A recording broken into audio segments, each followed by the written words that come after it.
करता है। आज के भारत ने छोटे छोटे सपने देखना छोड़ दिया है।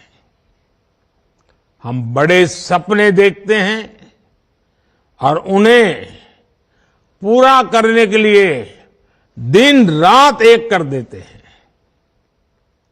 यही संकल्प इस विकसित भारत विकसित रेलवे कार्यक्रम में दिख रहा है। मैं इस कार्यक्रम में देश भर से जुड़े सभी साथियों का अभिनंदन करता हूं।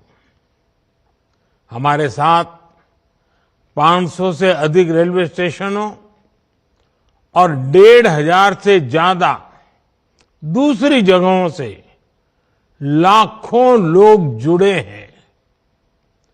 अलग अलग राज्यों के माननीय राज्यपाल श्री, माननीय मुख्यमंत्रीगण, केंद्र और राज्य सरकारों के मंत्रीगण, सांसदगण, विधायकगण और स्थानीय जनप्रतिनिधि, प्रबुद्ध नागरिक, पद्म पुरस्कार जिनको सम्मानित मिला है, ऐसे वरिष्ठ महानुभाव, भारत के महत्वपूर्ण जीवन जवानी खपाने वाले हमारे स्वतंत्र सेनानी, फ्रीडम फाइटर और हमारी भावी पीढ़ी, युवा साथी भी आज हमारे साथ है।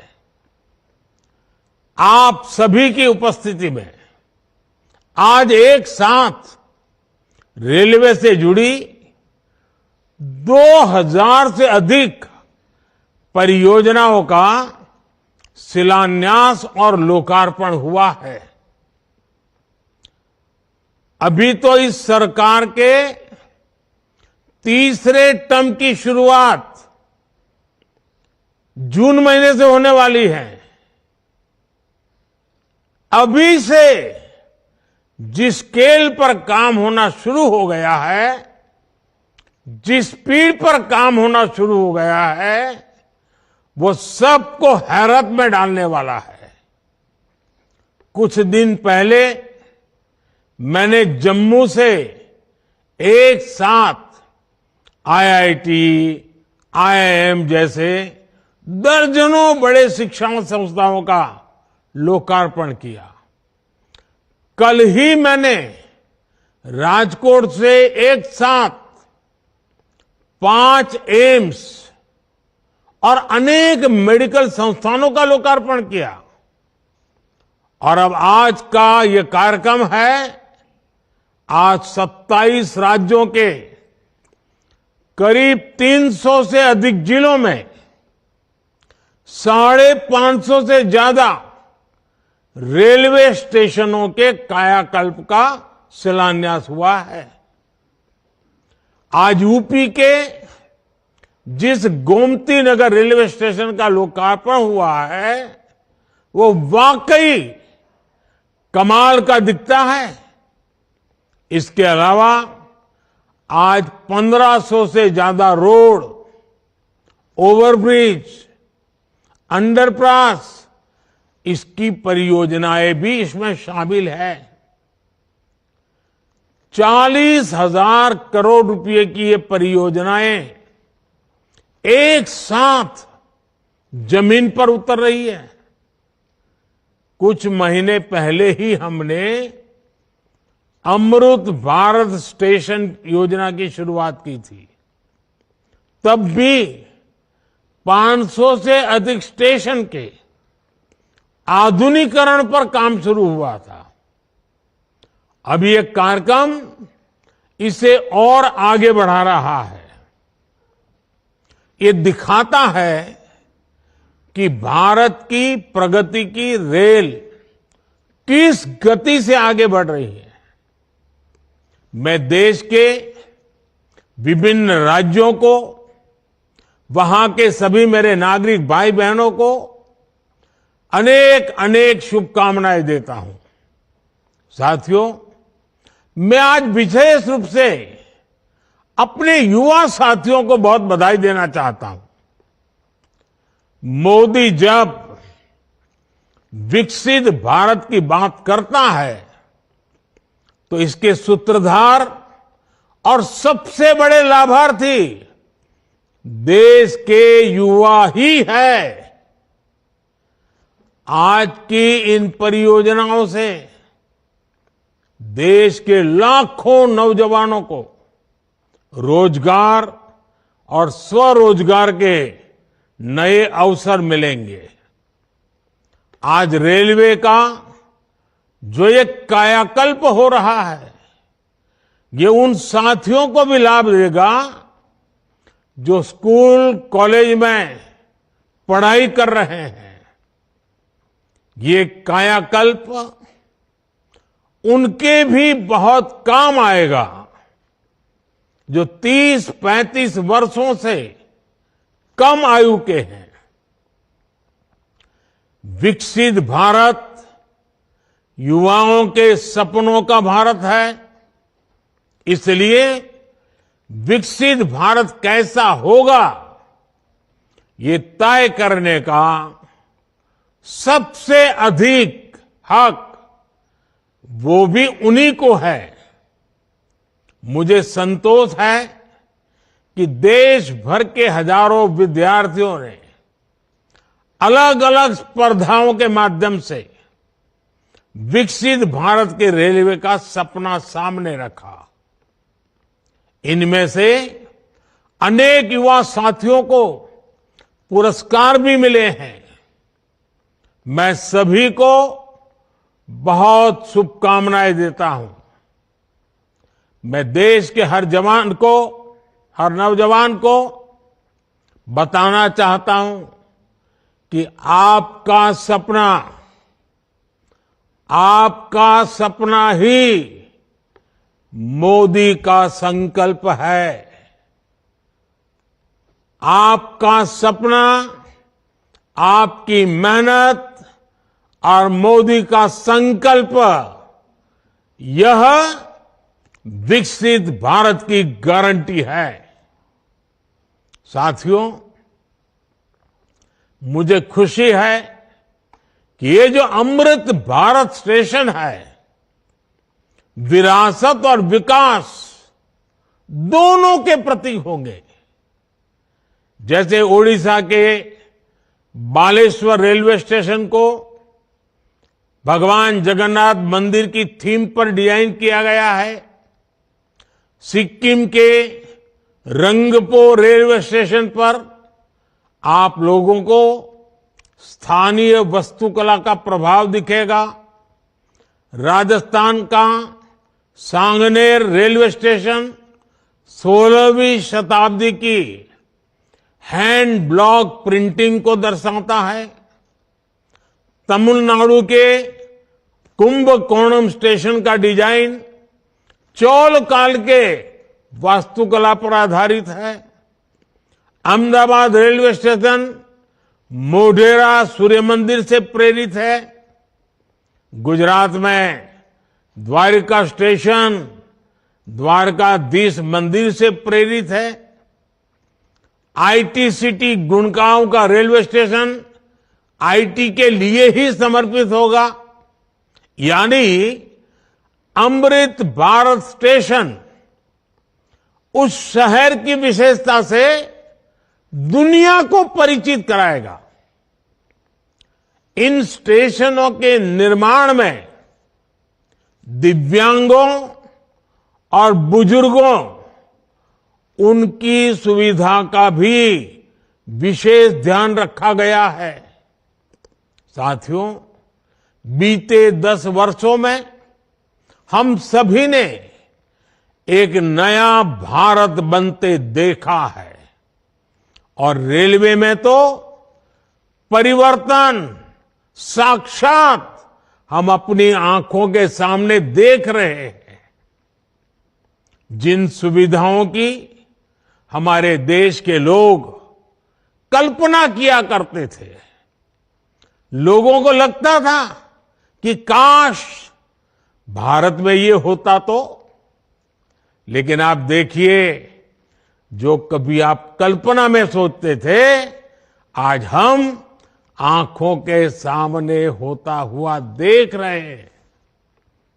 एक दशक पहले तक वंदे भारत जैसी आधुनिक सेमी हाई स्पीड ट्रेन के बारे में कभी सोचा था, सुना था? किसी सरकार ने कभी बोला भी था? एक दशक पहले तक अमृत भारत जैसी आधुनिक ट्रेन की कल्पना बहुत मुश्किल थी। एक दशक पहले तक नमो भारत जैसी शानदार रेल सेवा के बारे में किसी ने कभी सोचा नहीं था। एक दशक पहले तक विश्वास ही नहीं हो पाता था कि भारतीय रेल का इतनी तेजी से बिजलीकरण होगा। एक दशक पहले तक ट्रेन में स्वच्छता, स्टेशन पर सफाई, ये तो बहुत बड़ी बात मानी जाती थी। आज ये सब रोजमर्रा की जिंदगी का हिस्सा बन गए हैं। एक दशक पहले तक मानव रहित फाटक भारतीय रेल की एक पहचान बन चुकी थी, एक आम तस्वीर थी। आज ओवरब्रिज, अंडरब्रिज से वे रोक टोक और दुर्घटना रहित आवाजाही सुनिश्चित हुई है। एक दशक पहले तक लोगों को लगता था कि एयरपोर्ट जैसी आधुनिक सुविधाएं सिर्फ पैसे वाले लोगों के ही भाग्य में है। आज गरीब और मिडिल क्लास के लोग रेलवे स्टेशन पर भी एयरपोर्ट में जैसी सुविधा होती है ना, वो सुविधा रेलवे में सफर करने वाला मेरा गरीब भाई बहन भी उसका लाभ ले सकता है। साथियों, दशकों तक रेलवे को हमारे यहां की स्वार्थ भरी राजनीति का शिकार होना पड़ा, लेकिन अब भारतीय रेलवे देशवासियों के लिए ईज ऑफ ट्रैवल का मुख्य आधार बन रही है। जिस रेलवे के हमेशा घाटे में होने का रोना रोया जाता था, आज वो रेलवे परिवर्तन के सबसे बड़े दौर से गुजर रही है। ये सब कुछ आज इसलिए हो रहा है क्योंकि भारत 11वें नंबर से छलांग लगाकर 5वें नंबर की अर्थव्यवस्था बना। 10 साल पहले जब हम 11वें नंबर पे थे, तब रेलवे का औसत बजट 45,000 करोड़ रुपए के आसपास रहता था। आज जब हम 5वें नंबर की आर्थिक ताकत है, तो इस वर्ष का रेलवे बजट 2.5 लाख करोड़ रुपए से अधिक का है। आप कल्पना कीजिए, जब हम दुनिया की तीसरी बड़ी आर्थिक महाशक्ति बनेंगे, तो हमारा सामर्थ्य कितना अधिक बढ़ेगा। इसलिए मोदी भारत को जल्द से जल्द दुनिया की तीसरी सबसे बड़ी अर्थव्यवस्था बनाने के लिए जी जान से जुटा है। लेकिन साथियों, आपको एक और बात ध्यान रखनी है। नदी नहर में पानी चाहे कितना भी क्यों न हो, अगर मेड़ टूटी हुई हो तो किसान के खेत तक बहुत ही कम पानी पहुंचेगा। इसी तरह बजट चाहे कितना भी बड़ा हो, अगर घोटाले होते रहें, बेईमानी होती रहे, तो जमीन पर उस बजट का असर कभी नहीं दिखता। बीते 10 वर्षों में हमने बड़े बड़े घोटालों को, सरकारी पैसे की लूट को बचाया है। इसलिए बीते 10 वर्षों में नई रेलवे लाइन बिछाने की गति दोगुनी हो गई। आज जम्मू कश्मीर से लेकर नॉर्थ ईस्ट तक ऐसे स्थानों तक भी भारतीय रेल पहुंच रही है जहां लोगों ने कभी कल्पना भी नहीं की थी। ईमानदारी से काम हुआ तभी 2500 किलोमीटर से अधिक डेडिकेटेड फ्रेट कॉरिडोर का काम हुआ है। यानी आपने टैक्स के रूप में, टिकट के रूप में जो पैसा दिया, उसकी पाई पाई आज रेल यात्रियों के हित में ही लग रही है। हर रेल टिकट पर भारत सरकार करीब करीब 50% डिस्काउंट देती है। साथियों, जैसे बैंक में जमा पैसे पर ब्याज मिलता है, वैसे ही इंफ्रास्ट्रक्चर पर लगी हर पाई से कमाई के नए साधन बनते हैं, नए रोजगार बनते हैं। जब नई रेल लाइन बिछती है तो मजदूर से लेकर इंजीनियर तक अनेक लोगों को रोजगार मिलता है। सीमेंट, स्टील, ट्रांसपोर्ट जैसे अनेक उद्योगों, दुकानों में नई नौकरियों की संभावनाएं बनती हैं। यानी आज जो ये लाखों करोड़ रुपए का निवेश हो रहा है, ये हजारों प्रकार के रोजगार की गारंटी भी है। जब स्टेशन बड़े और आधुनिक होंगे, ज्यादा ट्रेनें रुकेगी, ज्यादा लोग आएंगे, तो आसपास रेहड़ी पटरी वालों को भी इससे फायदा होगा। हमारी रेल छोटे किसानों, छोटे कारीगरों, हमारे विश्वकर्मा साथियों के उत्पादों को बढ़ावा देने वाली है। इसके लिए वन स्टेशन वन प्रोडक्ट योजना के तहत स्टेशन पर विशेष दुकानें बनाई गई है। हम रेलवे स्टेशनों पर हजारों स्टॉल लगाकर उनके उत्पाद बेचने में भी मदद कर रहे हैं।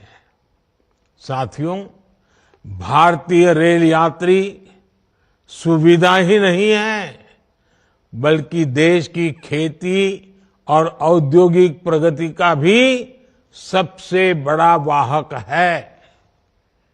रेल की गति तेज होगी तो समय बचेगा। इससे दूध, मछली, फल, सब्जी ऐसे अनेक उत्पादन तेजी से मार्केट पहुंच पाएंगे। इसमें उद्योगों की लागत भी कम होगी। इससे मेक इन इंडिया को, आत्मनिर्भर भारत अभियान को गति मिलेगी। आज पूरी दुनिया में भारत को निवेश के लिए सबसे आकर्षक माना जा रहा है। इसका एक बड़ा कारण ये आधुनिक इंफ्रास्ट्रक्चर भी है। आने वाले 5 वर्षों में जब ये हजारों स्टेशन आधुनिक हो जाएंगे, भारतीय रेल की क्षमता बढ़ जाएगी, तो निवेश की एक और बहुत बड़ी क्रांति आएगी।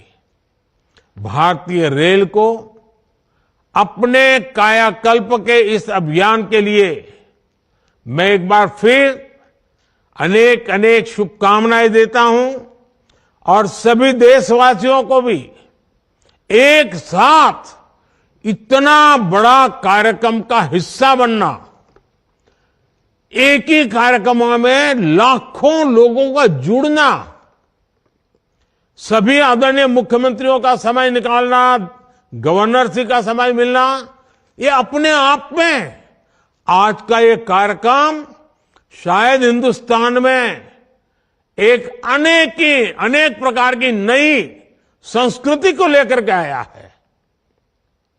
मैं मानता हूं ये रचना बहुत ही उत्तम प्रकार की आज के कार्यक्रम में रचना बनी है।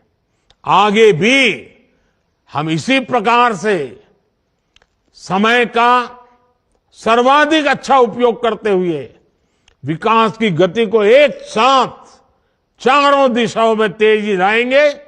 ये आज हमने देख लिया है। आपको भी मेरी बहुत बहुत शुभकामनाएं हैं। बहुत बहुत धन्यवाद।